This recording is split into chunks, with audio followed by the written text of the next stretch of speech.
2021년도 우리 첫 번째 주일 예배에 함께 하신 여러분 모두를 다시 한번 주님의 이름으로 환영하고요.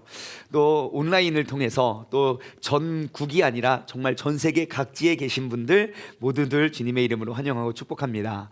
2021년 우리 세종중문교회 올해 한 해의 표현은 바로 New Identity, 새로운 정체성이라는 것이 바로 우리 2021년 우리 교회의 한 해의 표현입니다. 우리는 이번 한 해를 통해서 우리가 잃어버렸던 정체성을 올바로 세워가기를 소망합니다.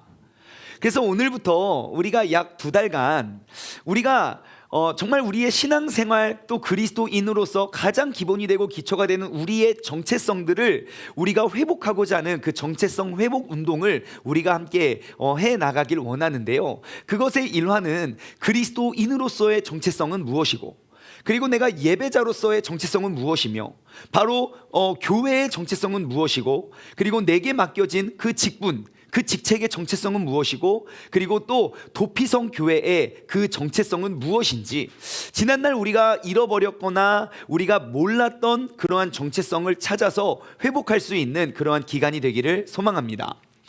여러분, 제가 이렇게 예전에는 영화를 참 좋아했었습니다. 전에는 옛날에, 이제 벌써 좀 옛날 이야기가 됐네요. 옛날에는 막 개봉하는 영화 거의 다 볼 정도로 영화를 많이 보고 이렇게 막 찾아다녔는데요. 그 중에 제가 이렇게 마음속에 다 꽂혀서 잊혀지지 않는, 좀 지워지지 않는 그러한 제 인생 영화가 몇 개 있습니다. 그 중에 하나가 바로 이 영화입니다. 본 아이덴티티. 혹시 여러분 이 영화 아십니까? 혹시 보신 분 계시나요? 이 영화 보신 분? 2분밖에 없군요. 3분 정도. 저만, 우리 지금 영상으로 예배 드리시는 분 중에 혹시 이거 본 아이덴티티 2002년도에 개봉했더라고요. 그러니까 지금으로부터 약 한 19년 전에 개봉한 영화인데요. 제가 좋아하는 맥 데이먼이라는 그러한 이제 큰 대배우가 이제 출연을 했던 그러한 영화입니다. 이 내용이, 그 영화의 내용은 뭐냐면요, 영국의 특수 요원입니다. 영국의 특수 요원이었던 제이슨 본, 그래서 이제 그 본이에요. 그래서 그 본 아이덴티티인데, 그 제이슨 본이라는 사람이요, 자신이 영국의 특수 요원으로서 특수 임무를, 그 비밀 요원으로 임무를 수행하던 중에 부상을 입습니다. 너무너무 큰 깊은 부상을 입어서 모든 기억을 잃어버려요. 그래서 죽은 줄로만 알았던 그 사람이 딱 정신을 차리고 보니까 내가 누군지, 그리고 어디서 자랐는지, 내 이름이 뭔지, 모든 것들을 잃어버린 상태예요. 근데 참으로 이상하게 사람들이 자기를 쫓아오고 자기를 자꾸 죽이려고 하는 거예요. 그래서 도망 다니면서 나의 정체성을 찾아가는 영화가 바로 본 아이덴티티입니다. 그런데 자신이 모든 것들, 심지어 자신의 가족과 나의 이름, 내가 사는 곳까지 모든 것들을 잃어버려 있었던 이 청년이요, 너무너무 특별한 재능이 자기에게 있다는 것을 발견했어요. 그것이 무엇이냐? 이를테면 식당 안에서 딱 밥을 먹는데요, 밖에 식당 안에서 이야기를 나누는데 밖에 서 있는 자동차 6대의 자동차 번호판을 다 기억하고 있는 거예요. 혹은 저기서 일하고 있는 그 직원이 왼손잡이인지 오른손잡이인지도 파악하고 있고요, 옆에 있는 사람의 몸무게가 어느 정도이고 어떠한 취약점이 있는지도 본능적으로 알고요, 그리고 밖에 있는 자동차 중에 어느 차 안에 총이 있는지 없는지까지도 본능적으로 알고 있는 거예요. 내가 왜인지는 모르겠는데, 내가 어떠한 사람인지 어떠한 존재인지 알지도 못하는데 이상하게 나에게는 그러한 능력이 있다는 것을 알게 된 거예요. 지금 이 사람은 자신의 정체성에 대해서 도저히 알 수도 없고 이해할 수도 없습니다. 하지만 영화가 진행되면서 이 모든 것들, 내가 잃어버렸던 정체성을 찾아가면서 내가 그 영국의 정말 특수 비밀 요원이었다는 사실을 나중에 깨닫게 되죠. 여러분, 제가 이렇게 가만히 보면요, 이 시간에 우리가 이렇게 예배를 드리고 있는 우리 모두도 어찌 보면 하나님께서 이 시대를 변화시키고 구원시키고자 하시는 하나님의 비밀 병기인 줄 믿습니다. 저는 확신합니다. 여러분들이 스스로가 인정하든 인정하지 않든 저는 확신합니다. 여기 있는 모든 사람들, 지금 이 예배를 드리는 모든 사람들은 하나님께서 이 시대 이 민족 가운데 행하시고자 하시는 하나님의 놀라운 계획의 특수 비밀 요원으로 우리를 세우시고 부르신 줄 믿습니다. 제가 왜 확신하냐면요, 여러분, 하나님이 실수하시는 것 봤습니까? 하나님은 실수하지 않으십니다. 그러면 어떠한 계획과 어떠한 목적도 없이 내가 행동하는 건 아무것도 없습니다. 그렇다면 내가 이 시간에 이렇게 나와 예배를 드릴 수 있는 것은 하나님의 무엇인가 계획 속에 우리가 부름 받았다는 사실입니다. 나의 정체성을 발견해서 내가 영국의 특수요원이구나 알고 우리가 신앙생활하는 사람이 있을 수 있지만, 모르는 사람도 있을 수 있어요. 내가 왜 그러지? 왜 자꾸 희한하게 교회 가고 싶네? 그렇게 오지 말라고 해도 희한하게 보고 싶네? 여러분, 내가 왜인지는 모르겠지만 내 안에 있는 그러한 나도 모르는 정체성에 의해서 우리가 이렇게 주님 앞에 나와 예배를 드릴 수 있다는 것은 하나님께서 완벽하신 계획 속에 우리를 부르신 줄 믿습니다. 자, 이러한 특수한 임무를 맡은 사람들에게 있어서 정말 중요한 사실이 하나 있습니다. 그것이 무엇이냐면 평상시에는 티가 나지 않는다는 거예요. 내가 특수요원이라는, 비밀요원이라는 사실을. 여러분, 이 청년이 항상 막 이렇게 나 비밀요원이니까 막 이렇게 다녔겠습니까? 아니요, 그 아마추어죠. 내가 비밀요원이라는 사실은 나에게 명령을 주신 사람하고 나만 알고 있어야 돼요. 옆 동료도 몰라야 돼요. 왜? 각자 맡은 임무가 다르니까요. 그러다가 꼭 필요한 그때, 그 순간, 그때 나의 정체를 딱 드러내서 그 임무를 수행하는 게 비밀요원의 특징입니다. 그렇기 때문에 그 특수 임무자의 아주 중요한 사실은 무엇이냐면, 바로 내가 누구이고 어떠한 임무를 수행하고 있는 사람인지 나의 정체성을 잃어버려서는 안 됩니다. 단 한순간도 내가 그 정체성을 잃어버리는 순간 우리는 나의 사명과 목적을 잃어버릴 수 있기 때문이죠. 영국의 특수요원은 만약에 내가 어떠한 사람이지? 왜 그 영화에서 이 사람을 계속 잡아 죽이려고 하냐면, 얘가 무슨 생각을 하고 있는지 우리는 모르거든요. 이 한 사람이 나라를 다 집어삼킬 수 있는 능력을 갖고 있기 때문이죠. 그래서 나는 누구이고 어떠한 사명을 갖고 있는지, 우리 그리스도인도 마찬가지예요. 내가 하나님의 비밀요원으로 그 하나님의 정체성을 우리가 회복하지 않으면 하나님의 영광을 위한 도구가 아니라 오히려 하나님 얼굴에 그 영광의 먹칠을 할 수 있는 도구로 둔갑된다는 것은 정말 한순간이라는 사실입니다. 혹시 여러분, 예수님께서, 하나님께서 나를 그리스도인으로 부르신 목적에 대해서 여러분 혹시 알고 계십니까? 내가 신앙생활을 하고 있을 때 내가 이 자리에서 예배 드리는 그 이유와 목적, 하나님께서 왜 나 같은 사람을 택해서 그리스도인으로 살게 하셨을까? 내가 제일 착해서일까? 여러분 주변 사람 중에 여러분이 제일 착해서 하나님이 여러분을 택해서 불렀을까요? 하나님이 구제하고 헌금하고 분명히 사람들 구원하기 위한다면 하나님이 바보가 아닌 이상 나보다 돈 더 많은 사람, 더욱더 구제하기 좋아하는 사람, 태생부터 착한 사람들을 세우셨겠죠. 근데 왜 하나님은 그런 사람, 아직 하나님을 알지 못하게 하시고 왜 나 같은 사람을 그리스도인으로 불러서 나를 예배케 하셨을까?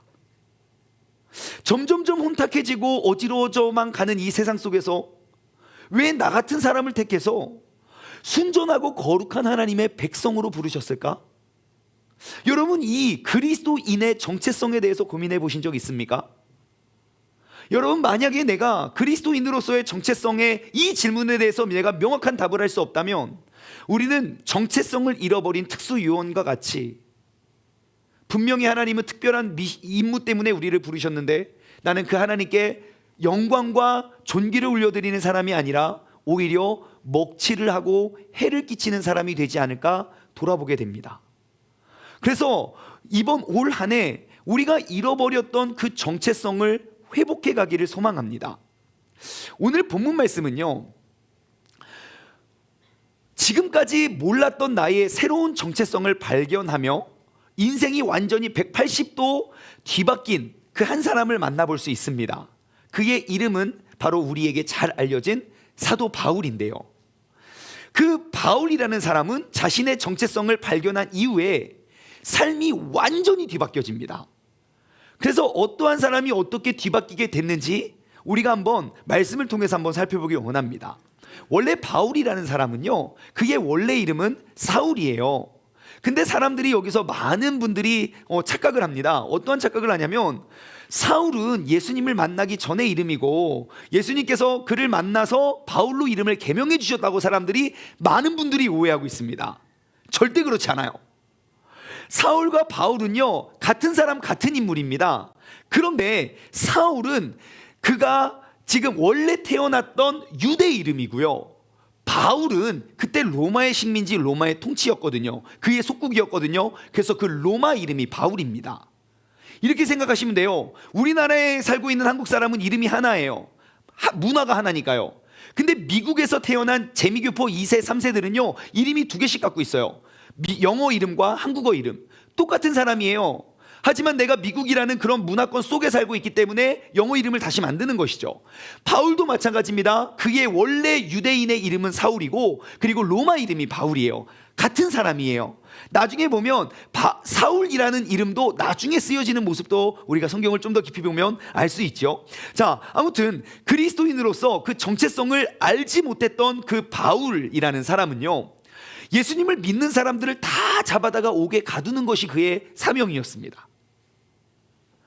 그래서 예루살렘에서 예수를 그리스도라 믿는 그런 사람들을 쫓아다니면서 다 잡아 죽였고, 결정적으로 지금 오늘이 본문 말씀이 사도행전 9장이지만 사도행전 8장과 7장 말씀을 보면요, 지금 예수님 앞에 그 초대교회의 큰 부흥에 있어서 귀하게 쓰임받았던 7명의 평신도 리더를 세웁니다. 그 7 집사의 대표가 됐던 스데반이 그를 잡아 죽이기에 마땅하다고 고백하여 그를 죽여버린 게 바로 사울입니다. 바울입니다.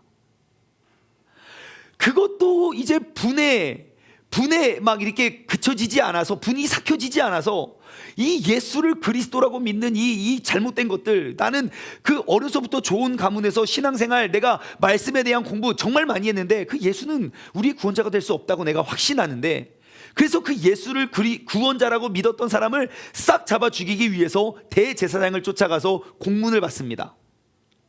예수님을 그리스도라 믿는 사람을 다 옥에 가두고 잡아 죽이겠다고.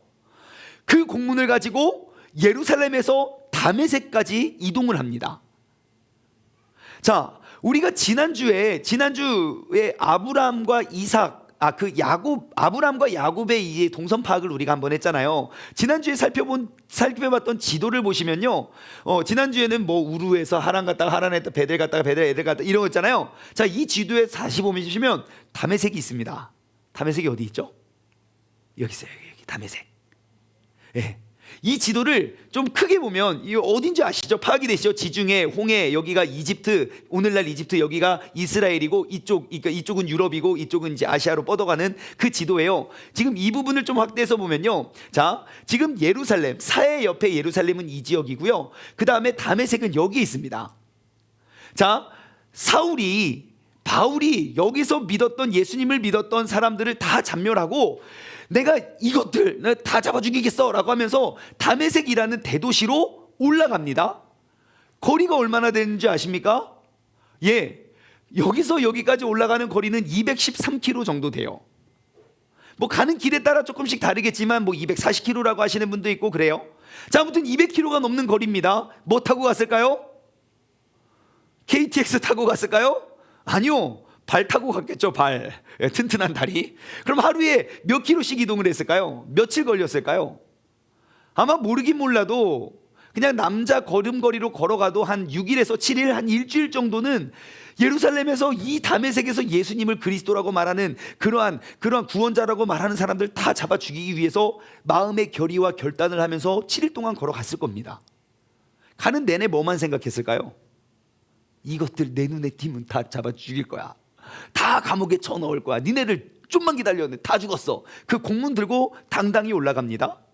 자, 그 다메섹에 거의 다 다다랐을 때에 예수님께서 그에게 나타나세요. 거의 다 도착해서, 사울아 사울아 누구시니까? 네가 핍박하는 예수다.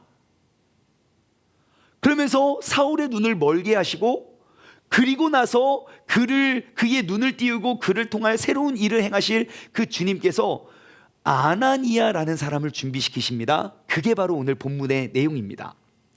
자, 오늘 본문 말씀 10절 말씀을 보시면요, 그때가 언제인지 아시겠죠? 사울이 예수님을 믿는 사람들을 다 잡아 죽이려고 다메섹에 그 공문을, 대제사장의 공문을 가지고 올라가서 다메섹에 다다랐을 때에, 자, 다메섹에 아나니아라는 제자가 있었어요. 주님께서 환상 중에 아나니아를 부르세요. 아나니아야 하시거늘 대답하되 주여 내가 여기 있나이다 라고 고백을 합니다. 자, 우리가 이 대목을 좀 더 우리가 생각해보고 짚어보고 넘어갔으면 좋겠어요. 자, 여러분, 하나님께서 바울이라는 사람을 변화시킵니다. 그리고 그가 변화돼서 어떠한 인생을 살고 어떠한 아름다운 역사를 남겼는지 여러분 모두가 잘 알고 계시리라 생각합니다. 자, 그러면 바울이라는 사람을 변화시키는데 왜 하나님이 아나니아를 사용하셨을까요? 바울에게 말씀하시면 되잖아요. 나 아무것도 안 해도 되잖아요. 아니, 바울의 눈도 멀게 하셨는데 마음 하나 왜 못 바꾸시겠습니까? 하나님이 명령하시면 되잖아요. 하나님이 택해서 하나님이 사용할 사람이면 하나님이 그냥 다 하시면 돼요. 우리 아나니아 아무것도 안 해도 돼요. 하나님께서 다 하셔도 될 일을 왜 하나님은 다메섹에 살고 있는 아나니아라는 사람을 준비시키셨냐는 거예요. 여러분, 우리는 이를 통해서 깨달을 수 있는 아주 중요한 사실이 있습니다. 여러분, 이것이 바로 하나님께서 일하시는 방법입니다. 하나님께서는요, 요소 배치된 하나님의 그 특수 요원들을 통해서 일하십니다. 그것이 바로 하나님께서 이 세상을 만드신 목적이고, 이 세상을 누리고 이루고 살아가는 우리 인간의 목적입니다. 여러분, 하나님이 인간을 지으시고 뭐라고 말씀하십니까? 생육하고 번성하고 충만하고 정복하고 다스리라 그래요. 그거 원래 하나님께서 하실 일이에요. 우리가 이 땅에 살아가고 있다면 우리는 그 하나님의 그 일을 위임받은 사람이라는 거예요.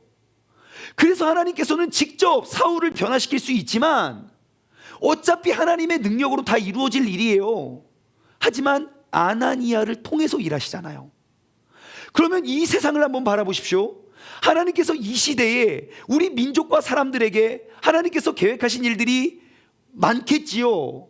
그럼 그 일들은 누구를 통해 이루어질까요? 바로 이 시간 함께 예배드리고 있는 우리들이요. 우리를 지금 이 시간에도 준비시키고 계신다는 거예요. 내가 잃어버렸던 그리스도인들의 정체성을 오늘 이 예배를 통하여 회복시키길 원하시고, 뿐만 아니라 앞으로 그러한 일들을 통해서 하나님이 놀랍고 위대한 일들을 이루어 가실 것입니다. 여러분, 혹시 알고 계십니까? 아나니아가 과연 누구이고 어떠한 사람이고 어떻게 신앙생활했고 무엇을 했기에 하나님이 사도 바울이라는 그런 무시무시한 사람을 변화시키기 위하여 아나니아를 불러갔을까요? 사울보다 키가 더 컸을까요? 눈매가 더 막 부리부리했을까요? 막 눈만 봐도 깜짝이야. 아니요, 사울 그거 이길 사람 누가 있겠습니까? 사울은 굉장히 강성의 사람이에요. 막 진짜 막 무대포처럼 막 불도저처럼 막 밀고 나가요. 아나니아는 적어도 그보단 더 세야 되지 않겠습니까? 근데 우리는 그런 것에 대해서 아무것도 알 수가 없습니다. 여러분, 아나니아 아십니까? 아나니아 누구예요? 아나니아에 대해서 아시는 만큼 한번 말씀해 보세요. 저 알아요. 그 아나니아와 그 삽비라 남편이요. 그 헌금 들이다가 여러분, 사도행전 5장에 죽어요. 지금 9장이에요, 9장. 그 아나니아는 5장에 돌아가십니다. 예, 그분 아니에요. 우리가 아는 것 하나도 없어요. 근데 우리가 이 말씀을 통해 알 수 있는 사실들이 있습니다. 뭐냐? 그때에 다메섹에 아나니아라 하는 제자가 있다는 거예요. 아나니아라는 사람은 다메섹 지역에 살고 있던 제자, 하나님을 뒤따르는 사람들, 다시 말해 다메섹에 살고 있는 그리스도인이라는 것 우리가 알 수 있어요. 자, 다메섹에 살고 있는 예수님의 제자, 다메섹에 살고 있는 예수님의 제자, 그거를 요즘 최신 현대어 번역을 하면 어떻게 번역할 수 있는지 아십니까? 세종시에 살고 있는 김집사, 이렇게 번역하면 똑같을 거예요. 세종시에 살고 있는 박집사, 장집사, 뭐 이런 거 그냥 평신도예요. 뭐 목회자도 아니고 제사장도 아니고 아무것도 아니에요. 근데 그 도시에 살고 있는 한 제자가 환상 중에서 하나님이 그를 택하여 딱 부르세요. 그의 이름은 아나니아예요. 그럼 우리가 또 알 수 있는 건 무엇입니까? 이 이름이 어떠한 이름인지 우리가 알면 이 사람이 대충 어떠한 사람인지 우리가 예측할 수 있잖아요. 여러분, 아나니아라는 이름의 뜻은 히브리어로 두 단어를 합친 단어예요. 하난의 파생어 아난이고 아가 바로 야거든요. 히브리어로 야. 근데 여러분, 성경을 보실 때 하나님, 그러니까 이름의 뜻에 하나님이라는 이름이 들어있는, 그러니까 요즘 말로 뭐 하영이, 뭐 하은이, 하나님의 뭐 영광, 하나님의 은혜, 뭐 이런 거 있잖아요. 뭐 예를 들어 예은이, 이름 뜻이 뭐예요? 예수님의 은혜예요. 예자 하자 들어가면 다 그런 거잖아요. 성경의 인물들의 이름을 보면요, 하나님의 이름이 담겨져 있는 이름들이 있습니다. 대표적으로 엘이 그래요. 엘은 하나님을 뜻하거든요. 그래서 다니엘 뜻은 심판자 하나님이에요. 제가 지난주에 나눠봤던 이스라엘, 하나님이 다스리시다, 하나님이 통치하시다.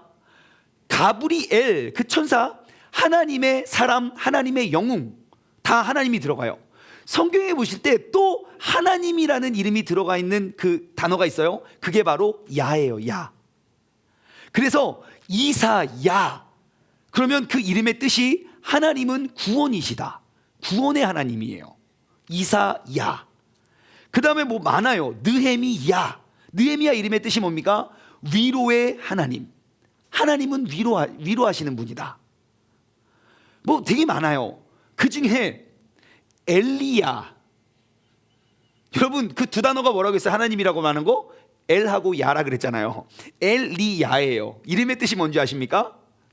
여호와는 하나님이시다예요. 엘도 들어있고 야도 들어있잖아요. 성경에 보면요, 한 단어가 또 있어요. 하나님을 뜻하는, 이름에 하나님을 뜻하는 한 단어가 더 있는데 그건 다음에 알려드릴게요. 많지 않아요. 굉장히 귀해요. 그래서 다음에 설교를 이렇게 준비해서 제가 나눠드릴 테니까. 아무튼 많이 나오는 거는 에라고 야예요. 자, 그래서 아나니 야도 마찬가지입니다. 아나니라는 것은 하나님의 은혜, 은혜로운을 뜻하는 히브리어 단어 하난에서 파생된 거고요. 야는 하나님이에요.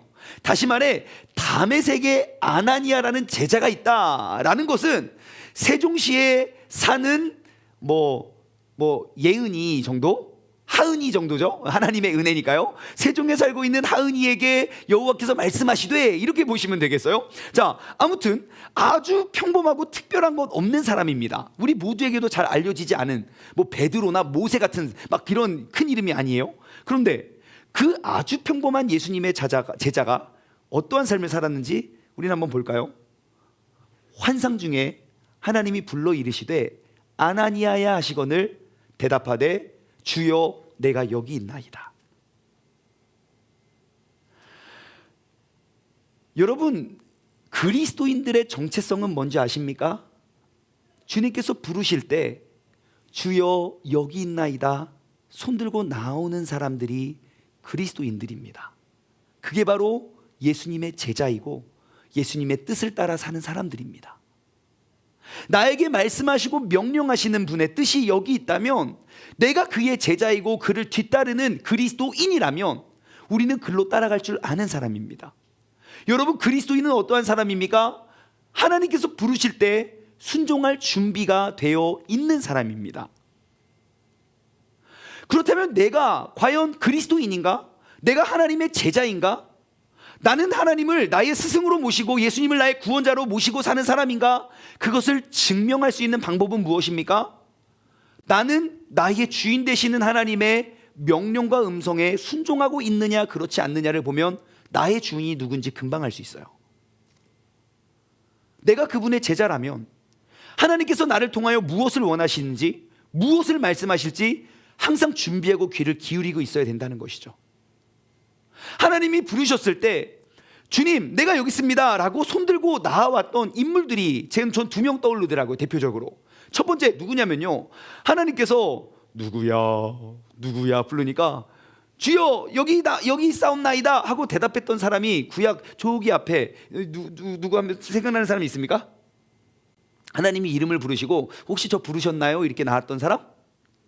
사무엘이죠. 사무엘. 그는 어려서부터 하나님이 부르심에 민감했던 사람이에요. 그 분명히 자는데 사무엘아 이씨 누구지? 나 부를 사람이 엘리사의 제사장밖에 없는데. 그래서 그 우둔하고 비둔한 그 뚱뚱하신 그 제사장님 지금 주무시고 계시는데 노크를 하잖아요. 저 부르셨나요? 잠자는 사자의 코털을 건드려요. 뭔 소리야? 내가 너를 왜 불러? 가서 자. 내려오는데 또 사무엘아. 주여 나를 부르셨나이까? 아니야. 야 혹시 너 또 그런 소리가 들리거든. 하나님께서 널 부르셨나 보다. 야 하나님한테 나 여기 있어요라고 대답해. 원래 내가 모르는 질문하면 그러잖아요. 기도해 보시라고. 하나님께 물어보라고. 아니요. 그래서 아무튼 엘리도 그러니까 갑자기 또 사무엘아 그러니까 주여 내가 여기 있나이다 그래요. 근데 여기에 기록되어 있던 지금 사무엘의 대답과 그리고 아나니아의 대답이 똑같아요. 문장이요. 다시 말해 우리가 하나님의 자녀이고 예수 그리스도의 제자이고 그리스도인이라면 주님께서 나를 언제 어떻게 부르시던지 간에 주님의 부르심에 주여 내가 여기 있나이다 라고 대답할 수 있는 사람이 되어야 된다는 것입니다. 왜냐? 내가 그렇게 응답할 때 그 대답하는 자를 통하여 하나님의 위대하신 일을 이루어 가시기 때문입니다.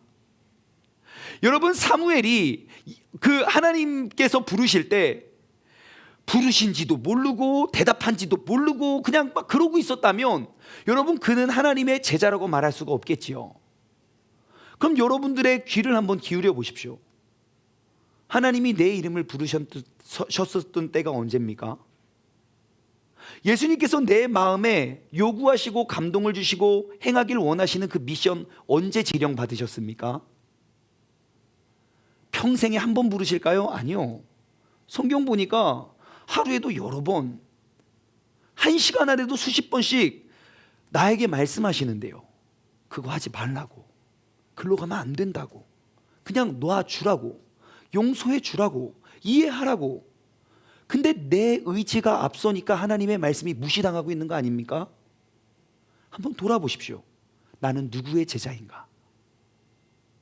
우리가 예수님의 제자라면 때에 따라 필요에 따라 우리를 부르시고 귀한 도구로 사용하실 그 주님께서 나에게 무엇을 말씀하시는지 귀 기울여야 됩니다. 여러분 이번 한 주간을 살아갈 때에도요, 여러분 항상 준비되어서 하나님이 부르심에 응답하여 쓰임받을 수 있는 믿음의 사람 되시기를 소망합니다. 제가 그 아나니아를 묵상하다가 또 한 명 떠오르는 인물이 있었어요. 근데 이 인물은 누구냐면요, 아나니아가 사울한테 가고 싶었을까요? 안 가고 싶었을까요? 네, 여러분들이라면 나 그냥 평신도예요. 세종에서 있는데 어디 유명한 사람이 예수님 눈만 마주쳐도 막 다 잡아 죽이는 사람이 막 지금 세종으로 오고 있어요. 하나님이 내게 감동을 주셨네. 가서 그 사람한테 가서 기도해 주래요. 여러분 어떻게 아멘 하고 나아가실 분 계십니까? 예? 진짜 가기 싫어요. 근데 가요. 근데 성경에 하나님이 말씀하셨을 때 주여 내가 여기 있습니다. 그래서 미션을 줬는데 그거 못하겠다고 도망간 한 사람이 있어요. 결국은 이루는데 누가 그러죠? 요나예요. 요나가 그러잖아요. 진짜 하기 싫은 미션을 받았어요. 여러분 아나니아를 부르신 목적이 뭐예요? 사도 바울 그냥 가서 기도해 주래요. 그럼 아나니아는 뭐라고 하겠습니까? 하나님 그렇지 않아도 내가 그 사람만 안 만나게 해달라고 내가 맨날 기도하는 거 아니겠습니까? 때가 되면 내가 있는 곳에 찾아올 것인데 내가 아무리 지하실 교회에 숨어 있어도 결국 그 사람은 나를 찾아서 거기까지 찾아와서 만나게 될 건데 내가 왜 굳이 그 사람을 찾아갑니까? 라고 반항하고 싶었을 거예요. 근데 요나서에 보면요, 요나도 그런 것 같아요. 하나님 나 말고 딴 사람 보내요. 나 죽어도 안 가요 라고 반항을 해요. 여러분 예수님의 제자 그리스도인의 정체성은 무엇인지 아시겠습니까? 내가 하고 싶은 일을 골라서 하는 사람이 아니라 맡겨진 일에 순종하는 사람입니다. 내가 이것저것 재보고 계산해 본 다음에 이게 더 좋네, 이쪽 길이 더 넓네, 더 유익이 많네 라고 쫓아가는 게 그리스도인의 정체성이 아닙니다. 세상 사람들이 아무리 뭐라고 하고 모든 사람들은 다 저쪽 길을 갈지라도 주님께서 말씀하시면 가고 주님께서 서라 하시면 서는 것, 예수님의 제자로 살아간다는 그런 우리의 삶은요, 내가 계획하고 내가 꿈꾸는 것들을 하나님의 도우심으로 이루어가는 인생이 아님을 기억하시기 바랍니다. 내가 그의 제자라면, 내가 그의 자녀라면 나에게 맡겨지고 나에게 주어진 일에 충성을 다하는 사람이 되어야 된다는 것입니다. 그것이 내가 원하는 일이든 원치 않는 일이든 우리는 그 일을 감당해내야 하는 그러한 사람임을 기억하시기 바랍니다. 요나를 한번 생각해 볼게요. 여러분, 요나는 진짜 하나님의 명령을 듣고 싶지 않았던 사람이에요. 왜 그러냐면 요나서 1장 3절 말씀을 보면, 자 2절에 하나님이 요나야 불러서 말씀하세요. 요나가 여호와의 얼굴을 피하려고 다시스로 도망가요. 하나님이 어디로 가라고 했는데요? 니느웨예요. 니느웨를 가라고 했는데 다시스로 도망가려고 요빠라는 곳에 내려갔어요. 그래서 갔더니 마침 다시스로 가는 배를 만났어요. 그래서 여호와의 얼굴을 피하여 그들과 함께 다시스로 가려고 백삿을 주고 배에 올랐더라. 되게 평범해 보이잖아요. 우리가 다 알고 있는 내용이잖아요. 그런데 다시스는 과연 어디 있고 요빠에 내려갔는데 마침 그곳에 배를 만났다는 걸, 우리가 그 지형을 보면 이게 굉장히 놀라운 일임을 발견할 수 있습니다. 여러분, 지도를 한번 보시면 여기가 예루살렘이거든요. 그리고 이 옆에가 요빠예요. 요빠, 항구가 있는 곳이에요. 큰 항구. 그래서 여기는 큰 배도 뜨고 작은 배도 떠요. 그래서 이 요빠를 통해서 이쪽으로 가서 니느웨로 가는 하나님의 계획이 있었지만 동쪽으로 가야 되는데 나 죽어도 다시스가 어디입니까? 여기 현재 스페인. 지금 하나님은 이쪽으로 가라고 했는데 나는 이쪽으로 갈 계획을 하고 내려갔어요. 생각해 보세요. 그 당시 요빠에 다시스로 가는 배가 하루에 몇 대 있었겠습니까? 이렇게 먼 거리를 가는 항해하는 배가 일주일에 몇 대 있었겠습니까? 아니요, 매주 있지 않겠죠. 그 백사슬 며칠 걸릴 텐데요. 이게 몇 달 걸릴 텐데요. 그러면 1년에 몇 번 있을 거예요. 그런데 세상에 하나님이 니느웨로 가라고 했는데 아니요, 난 다시스로 갈 거예요 라고 다짐하고 내려왔는데 그때 마침 다시스를 가는 배가 기다리고 있어요. 이거 하나님의 응답 아닙니까? 놀라운 주님의 섭리죠. 역시 주님은 날 사랑하셔. 역시 나의 원함과 나의 뜻대로 하나님은 늘 도와주시는 분이야 라고 그 배를 타고 가다가 어떻게 됩니까? 차라리 죽는 게 낫지. 물고기 뱃속에서 3일 동안, 그것도 그 배 탄 많은 사람 중에 본인만 그 고생하다가 다시 돌아가서 다시 배를 타고 다시 니느웨에 갈 거 아닙니까? 여러분, 우리도 항상 그래요. 하나님의 뜻을 피해서 우리가 도망가려고 할 때 우리는 항상 내 식대로 번역할 때가 너무 많아요. 하나님의 뜻은 니느웨에 있는데 나의 뜻을 다시스에 정해놓고 뭐 하나만 이루어지고 거기 배가 기다린다고 이거 하나님께서 도와주신 일이라고 이야기하지만, 여러분 인생을 더 길게 한번 보십시오. 짧게 보면 하나님께서 도와주는 것 같아 보이지만 길게 보면 결국 하나님의 뜻대로 모든 것들이 이루어지게 됩니다. 그래서 하나님한테 한번 얻어맞고 다시 돌아가서 니느웨로 돌아가게 되지요. 여러분, 하나님의 뜻을 피해가면 우리는 그 하나님의 시선에서 벗어나는 그러한 인생을 살아가는 게 되는 게 아닙니다. 아까 말씀드린 그 제이슨 본이 내가 영국의 특수요원이었다는 정체성을 잃어버려도 여전히 그는 영국의 특수요원이라는 거예요. 그러니 우리가 하나님께서 이 시대에 우리를 불렀다는 것은 우리가 하루속히 나를 택하여 부르신 그 하나님의 뜻과 그 계획, 나의 정체성을 정립해서 그 뜻을 이루어내는 사람이 지혜로운 사람임을 우리는 알 수 있습니다. 아나니아 역시 하나님의 말씀, 그 명령에 정말 따르고 싶지 않았어요. 그래서 아나니아가 이렇게 이야기합니다. 본문 말씀 13절과 14절. 아나니아가 대답하되 주여, 이 사람에 대해서 내가 여러 사람들한테 들었는데요, 그가 예루살렘의 주의 성도들에게 적지 않게 해를 끼쳤대요. 하나님한테 그냥 말해서 이 정도지, 아우 말도 말 그 사람 때문에 막 친구한테 했으면 막 그쵸? 그 인간도 아니라고 그죠? 좋은 말로 하진 않았을 것 같아요. 왜냐하면 최근에 또 누군가가 죽었다는 막 그런 소문, 잔인하게 막 돌로 쳐 죽였다는 막 이런 나쁜 일들이 많았기 때문에 자 여기서도 주님의 이름을 부르는 모든 사람을 결박할 권한을 대제사장들에게 받아서 온대요. 항변해요. 하나님에게. 왜요? 자 그렇게 항변해요. 그러면 이 기도를 이 아나니아의 간절한 기도를 들으시는 하나님은 뭐라고 하실까요? 야 바울이 그런 사람이었니? 미안해. 야 나 그렇게 무서운 사람인지 몰랐어. 야 너 가지 마라. 야 아무래도 야 네가 가면 네가 죽겠다. 야 하나님 그러실까요? 아니요. 야 나 다 알아.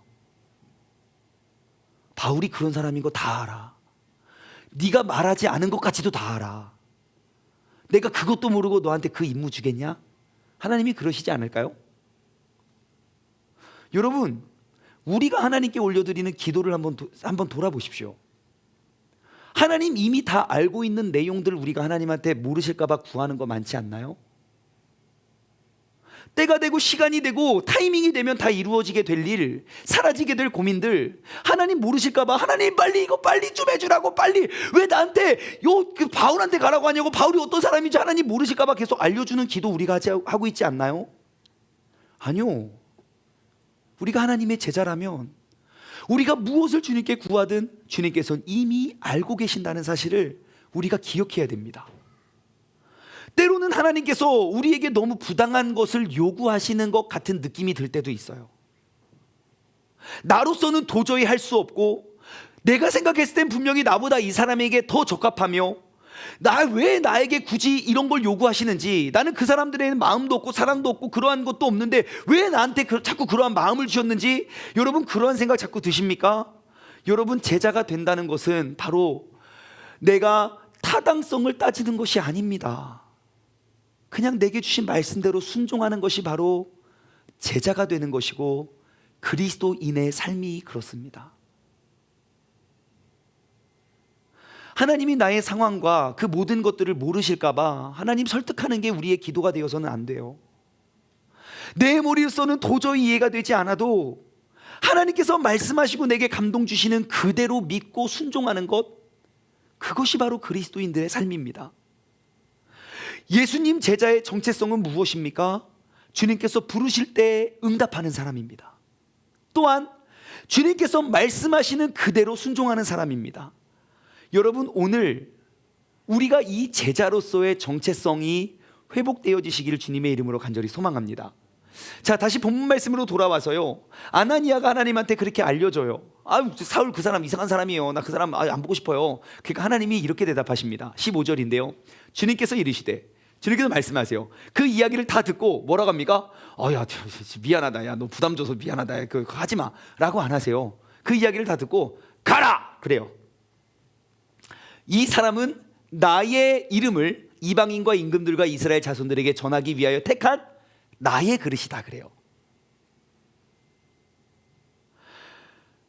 바울이 그렇게 예수님을 핍박하고 예수님을 욕하고 예수님을 욕되게 했던 그 사람이 예수님이 봤을 땐 그가 나를 위하여 택한 나의 그릇이라고 이야기합니다. 그래서 제가 과연 이 그릇은 무엇인가에 대해서 저도 이렇게 고민을 해봤습니다. 그래서 제가 이 본문 말씀을 두고요, 우리 집에 있는 찬장을 딱 열어봤죠. 찬장을 딱 열어서 그릇이 몇 개인가, 어떠한 그릇들이 우리 집에 있는가 한번 이렇게 봤습니다. 여러분 집도 그렇죠. 집집마다 요즘 새로 지은 아파트마다 붙박이장이 점점 많은 이유는 무엇입니까? 우리가 보유하고 있는 그릇이 점점 늘어나고 있다는 것이죠. 예? 그래도 늘 부족해요. 이상해요. 아무리 붙박이장을 많이 만들어놔도 그것은 다 채워지고 그래도 부족해요. 그래서 우리 엄마들은 항상 이야기합니다. 쓸 그릇이 없다고. 예. 그럼 우리 남자들은 꼭 이야기합니다. 대체 언제 저 그릇을 이 식탁 위에서 볼 수 있냐고. 예, 항상 우리는 쓸 그릇도 없고 내놓을 그릇도 없지만 우리는 식탁에서 본 적이 없다. 뭐 이런 갈등. 자, 여러분 그릇이 항상 되게 많습니다. 집집마다 가면요, 막 그릇의 종류도 많고 그리고 모양도 다양하고 재질도 다르고 모든 것들이 다 다양한 그릇들이 많아요. 자, 예수님께서 그 사도 바울을 가리켜서 나의 그릇이라고 말씀하신 이유가 뭘까? 제가 생각해 봤습니다. 그래서 말씀을 준비하면서 저도 저희 집 찬장을 열어보고 두 개의 그릇을 준비해 왔어요. 우리 집에 있는 제일 비싼 그릇과 제일 싼 그릇. 제일 비싼 그릇 이거예요. 보십니까? 여기 이렇게 나비 있는 거 있어요. 이런 그릇 있어요. 이게 나비 있는 거. 우리 집에 제일 비싼 거. 얼마인지 아십니까? 저도 얼마인지 몰랐는데 가격을 알아보니까 이거 한 3만 원쯤 하더라고요. 엄청나지 않습니까? 3만 원. 그리고 우리 집에 나름 가장 안 좋은 그릇 뭔지 몰라서 와이프한테 물어보니까 이거 추천해 주더라고요. 이거 플라스틱이에요. 이거 얼마인지 아십니까? 공짜예요. 근데 이 공짜의 가치가 참 중요합니다. 시리얼을 사면 주는 선물이에요. 세상에 그릇이 얼마나 싸길래 원래 그릇을 사야 시리얼을 줘야 되는 거 아닙니까? 근데 시리얼을 사야 그릇을 주니까 이게 가치가 얼마인지 아시겠죠? 자, 저희 집에 제일 비싼 그릇과 제일 싼 그릇이 있습니다. 여러분 이 두 그릇 중에 어떤 거 하나 가지라면 어떤 거 하고 싶습니까? 비싼 거 하고 싶죠? 자, 여기 제가 요리를 해서 나눠드리면 여러분 어느 그릇에 담아서 요리를 먹어야 더 맛있을 것 같습니까? 비싼 그릇이죠. 자, 그래서 제가 오늘 맛있는 요리를 하나 준비했습니다. 정말 맛있는 요리, 우리가 평소 맨날 즐겨 먹는 그 요리, 랍스터. 랍스터를 제가 오늘 잡아왔어요. 랍스터 요리를 했어요. 자, 여러분 이 랍스터, 맛있는 랍스터를 어느 그릇에 넣고 싶고 그 껍데기, 이 껍데기를 어느 그릇에 담고 싶습니까? 비싼 거에 랍스터를 넣고 싼 거에 껍데기를 넣고 싶으시죠? 싫어요. 저는 여기다가 랍스터를 넣을 거예요. 그리고 여기다가 껍데기를 넣을 거예요. 자, 다시 한번 여러분에게 질문 드립니다. 여러분 어떠한 그릇 원하십니까? 이거요. 왜요? 방금 전까지 이거 좋다면서요. 왜 갑자기 마음이 바뀌셨죠? 갑자기 이게 더 좋아 보이죠? 예, 여러분 방금 전까지는 비싼 그릇이 좋아 보였지만 제가 한순간 내가 이 비싼 랍스터를 싼 그릇에 넣고 이 껍데기를 비싼 그릇에 넣으니까 여러분들의 선택의 기준이 갑자기 바뀌었어요. 이 그릇의 가치가 달라졌기 때문이죠. 여러분 우리는 여기서 그릇의 가치를 결정하는 것이 무엇인지를 알게 됩니다. 여러분 그릇의 가치는요, 무엇으로 만들어졌느냐가 중요한 게 아닙니다. 무엇으로 어떠한 재질로 만들어졌느냐가 이 그릇의 가치를 따지지 않아요. 그 안에 무엇이 담겨져 있느냐에 의해서 그 그릇의 가치는 달라집니다. 아무리 천한 그릇일지라도 그곳에 귀중한 걸 담으면 한순간에 귀중한 그릇이 돼요. 아무리 귀중한 그릇일지라도 그 가운데 천한 것을 넣으면, 이 랍스터 껍데기를 넣으면 그냥 이거 껍데기 그릇이 돼요. 그렇다면 내가 어떠한 그릇이냐 보다 중요한 건 내가 무엇을 담아내고 있느냐가 중요한 거예요. 다시 한번요, 어떠한 그릇이냐 보다 중요한 건 무엇을 담고 있느냐입니다. 여러분의 삶을 한번 돌아보십시오. 그리스도인으로서 나의 삶에, 이 나의 삶의 그릇에 여러분은 무엇을 담아내고 계십니까? 지금 내 마음의 그릇에는 어떠한 마음이 담겨져 있습니까? 기쁨과 감사, 그리스도의 마음이 담겨져 있습니까? 미움과 원망과 시기와 질투가 가득하십니까? 그럼 나의 입의 그릇에는 어떠한 무엇이 담겨져 있습니까? 저주와 불평, 불만이 담겨져 있습니까? 아니면 감사와 기쁨을 고백하는 그러한 도구로 쓰임받고 있습니까? 내 행동의 그릇에는 어떠한 행동들이 담겨지셨습니까? 예수 그리스도께서 행하셨던 그 일들을 나도 동일하게 행하고 있습니까? 아니면 나의 주인 되신 예수님과 전혀 상관없는 그러한 행동들만 하면서 내가 기쁨을 누리고 계시진 않습니까? 그리스도의 마음을, 성경의 가르침을 나의 삶의 그릇에 담아낼 수 있는 믿음의 사람 되기를 주님의 이름으로 소망합니다. 그러면 여러분, 왜 저는 여기 좋은 그릇과 나쁜 그릇이 있는데 왜 저는 그 좋은 랍스타를 나쁜 그릇에 넣고 안 좋은 껍데기를 좋은 그릇에 넣었을까요? 왜 그랬을까요? 제가 왜 그랬을까요? 보통 그러잖아요. 좋은 거 넣고 나쁜 거 넣잖아요. 싫어요 저는. 왜 제가 이렇게 했을까요? 예? 그릇에 무엇이 담기는지를 누가 결정합니까? 내가 결정해요. 내 마음이에요, 내 마음. 내가 이거 여기다 넣고 싶으면 여기다 넣는 거고, 여기다 넣고 싶으면 여기다 넣는 거예요. 나는 그냥 이거 여기다 넣는 게 더 좋아요, 더 편해요. 내 마음이에요. 왜요? 내가 이 요리의 주인이기 때문이죠. 그렇다면 사도 바울이라는 그 그릇이 이전에 무엇을 했고, 어떻게 쓰임 받았고, 어떻게 살아왔고, 어떻게 사용되어졌는지는 그것은 하나도 중요하지 않습니다. 그 그릇을 만드신 주인이 그거 씻어내고 좋은 거를 담으면 그 순간 좋은 그릇이 되기 때문이죠. 그래서 우리는 주님의 음성에 귀를 기울이며 사는 것이 참 중요합니다. 하나님께서 담아내는 것에 의해서 내 삶의 가치가 정해지기 때문이죠. 여러분, 지금껏 나는 그리스도인으로서 어떠한 삶을 살아오셨습니까? 나는 하나님께서 특별히 사용하기 위해서 택하신 그리스도인이라는 놀라운 정체성을 가지고 살아오시진 않으셨나요?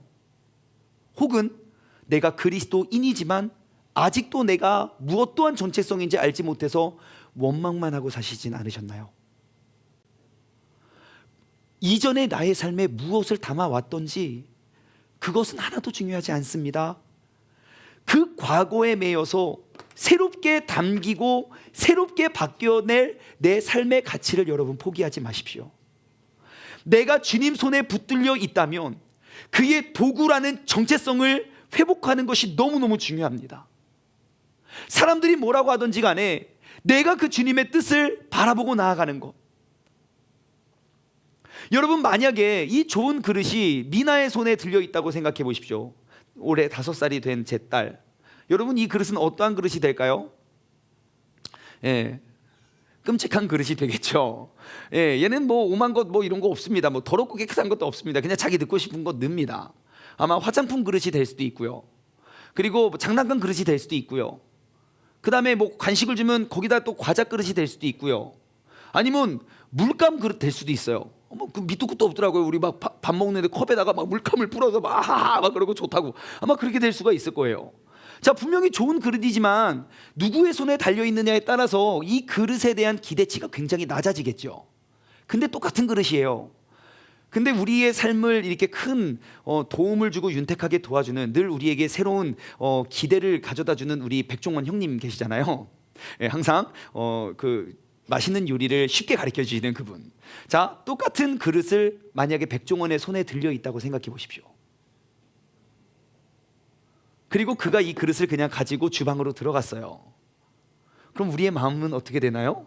뭔가 기대하게 되지요. 뭐가 나올지 모르겠지만, 근데 들어가서 막 지글지글 보글보글 막 쿵탕땅땅 소리가 나요.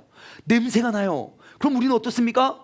그 그릇에 뭐가 담겨져 있든 상관없어요. 뭐를 주든 나는 맛있게 먹을 수 있다는 확신이 점점점 생기겠죠. 여러분, 그러면 우리의 인생이 하나님의 손에 달려 있다고 생각해 보십시오. 우리의 인생은 얼마나 가치 있는 삶이 되겠습니까? 설령 내가 어떠한 삶을 살아왔던지 그건 중요하지 않습니다. 지금 내가 누구의 손에 달려 있느냐가 중요한 거예요. 우리가 오늘 회복해야 될 것, 여러분, 바로 하나님의 손에 내가 지금 붙들림 바 받아서 쓰임받고 있는 그릇이 되었다는 그 정체성을 우리가 회복해야 됩니다. 내 삶이 만약에 하나님의 손에 붙들려 있다면, 여러분, 나같이 천하고 연약하고 재능도 없고 부족해 보이고 아무짝에도 쓸모없어 보이는 그러한 삶일지라도 내 삶을 붙잡고 계시는 게 하나님의 손길이라면 우리는 염려할 것이 없습니다. 여러분, 오늘 나를 이 자리에 부르신 그 하나님의 손길 내에 붙들림 바 받는 그 정체성이 회복되기를 주님의 이름으로 간절히 소망합니다. 오늘 그리스도인의 그 정체성을 회복하시길 바라요. 사람들이 뭐라 하든 나는 주님의 손에 붙들림 바 받은 귀한 그릇이야. 나는 하나님께서 어떻게 사용하실까? 내 삶은 그 거룩하신 하나님의 무엇을 담아내고 있는가?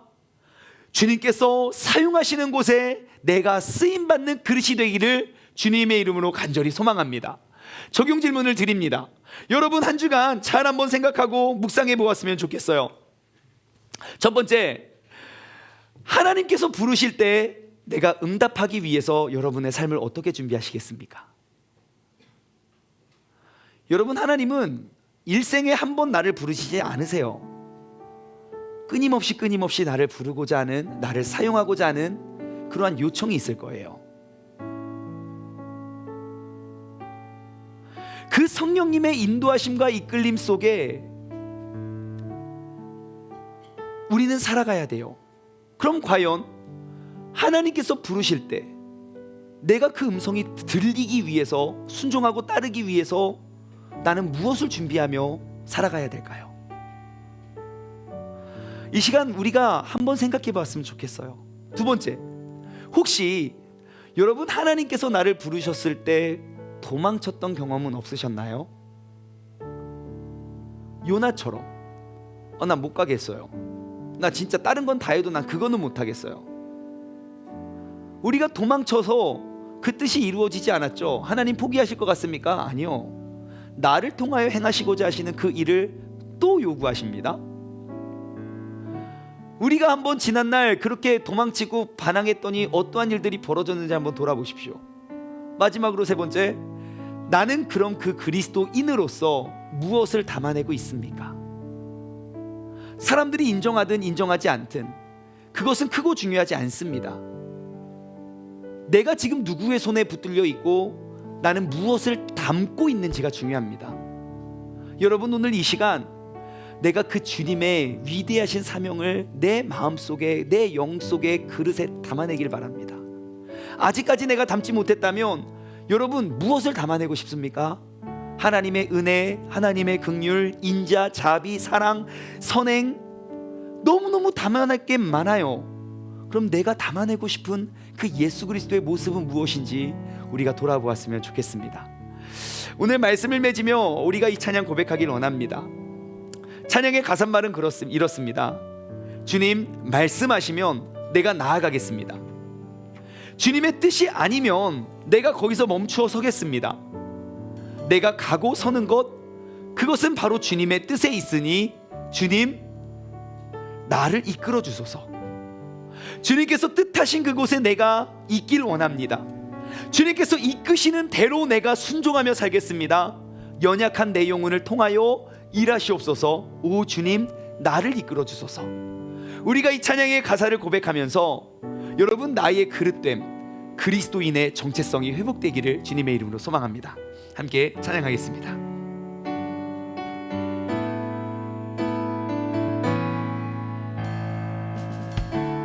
주님 말씀하시면 내가 나가리라. 주님 뜻이 아니면 내가 멈춰서리라. 나의 가고 서는 것 주님 뜻에 있으니 오 주님 나를 이끄소서. 주님 말씀하시면 주님 말씀하시면 내가 나가리라. 주님 뜻이 아니면 내가 멈춰서리라. 나의 가고 서는 것 주님 뜻에 있으니 오 주님 나를 이끄소서. 뜻하신 그곳에 뜻하신 그곳에 나 있기 원합니다. 이끄시는 대로 순종하며 살리니 연약한 내 영혼 통하여 일하소서. 주님 나라와 그 뜻을 위하여 뜻하신 그곳에 나 있기 원합니다. 이끄시는 대로 순종하며 살리니 연약한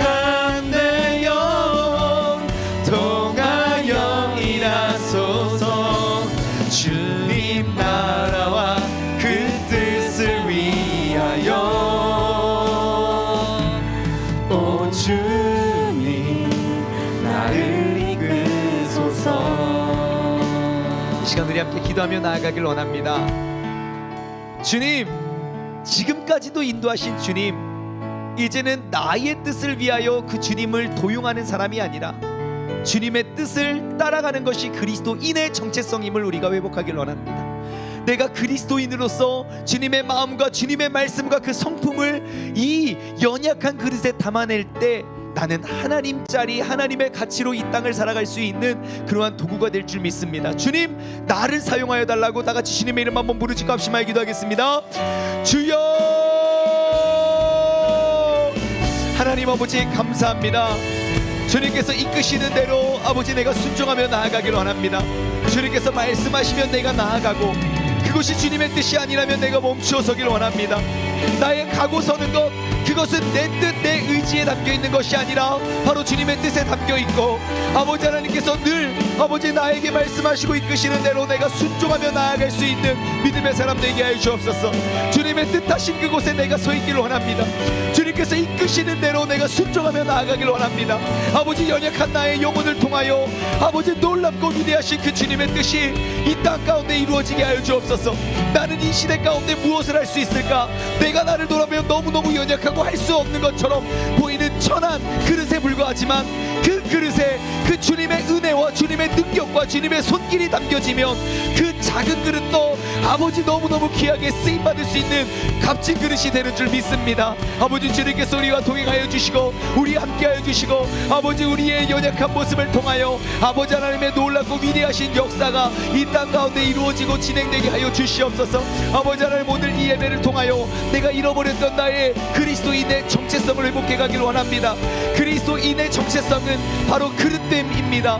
사람들은 사도 바울을 무시하고 멸시하고 아버지 그를 무서워서 벌벌 떨면서 도망다녔지만 주님께서 그 주님의 손길이 그의 삶에 임하는 순간 그는 완전히 다른 새로운 삶을 살아가는 것처럼 아버지, 나의 어제의 나와 오늘의 내가 달라지게 해주시고 아버지, 내가 세상의 유혹에 붙들림 바 받은 마귀의 놀이개가 아니라 하나님 손에 붙들림 받은 그리스도의 자녀 될 수 있도록 주님께서 인도하여 주옵소서. 주님께서 뜻하신 그곳에 내가 있길 원하고 이끄시는 대로 내가 순종하며 나아가길 원하오니 주님께서 우리를 붙잡아 주시고 주님께서 인도하여 주시고 함께하여 주옵소서.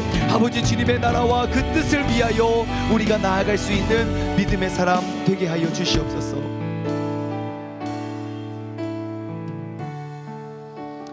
하나님 아버지 감사합니다. 그리스도인은 어떠한 사람이냐? 하나님께서 이 땅 가운데 하나님께서 심어주신 아주 특수 요원임을 우리는 고백합니다. 근데 그 특수 요원이 자신의 정체성을 잃어버리면 그 특수한 임무를 받은, 그 특수한 훈련을 받은 사람이 그 나라를 위함이 아니라 악한 자들의 도구로 쓰임받을 수 있다는 것입니다. 이 땅 이 많은 사람들 가운데 하나님께서 이렇게 예배드리기 어려울 때에도 우리를 택하여 예배자로 삼으시고 부르신다는 것은 내가 생각하는 내 그릇의 가치와는 상관없이 하나님께서는 지금 나를 통하여 훈련시키시고 준비시키신다는 명확한 사실을 우리는 알 수 있습니다. 하나님, 우리가 바로 그러한 사람으로 쓰임받길 원합니다. 내가 바로 하늘나라의 그 특수 요원으로 이 땅 가운데 그 주님의 모습을 나의 마음에 담고 입에 담고 나의 행동에 담아 우리가 비추어낼 수 있는 그런 빛과 소금의 역할을 감당하길 원합니다. 지금껏 내가 신앙생활 하면서 내가 주님께 구했던 기도의 제목들을 돌아보면 나의 뜻을 이루기 위해 하나님의 이름을 도용하지 않았나? 내가 정말 나를 비워내고 나의 연약함을 고백하며 하나님 앞에 엎드려 그분의 뜻을 내가 따르길 원하고 늘 준비되어 내가 순종하며 나아갔는가 돌아보게 하여 주시옵소서. 그리고 이제는 내가 그 주님의 제자답게 그리스도인으로서의 정체성을 회복하여 주님께서 사용하시는 그 그릇으로 쓰임받게 하여 주시옵소서. 이제는 우리 주 예수 그리스도의 은혜와 아버지 하나님의 무한하신 사랑하심과 성령님의 교통하심이 하나님께서 택하시고 하나님께서 사용하시길 원하는 그릇으로 우리의 그리스도인의 정체성을 회복하기를 소망하는 사랑하는 우리 세종 중문 가족들 머리머리 위에 그리고 이 시간 이 영상을 통하여 함께 예배드리고 있는 모든 사람들 머리 위에 이제로부터 영원토록 함께 하시길 간절히 축원하옵나이다. 아멘.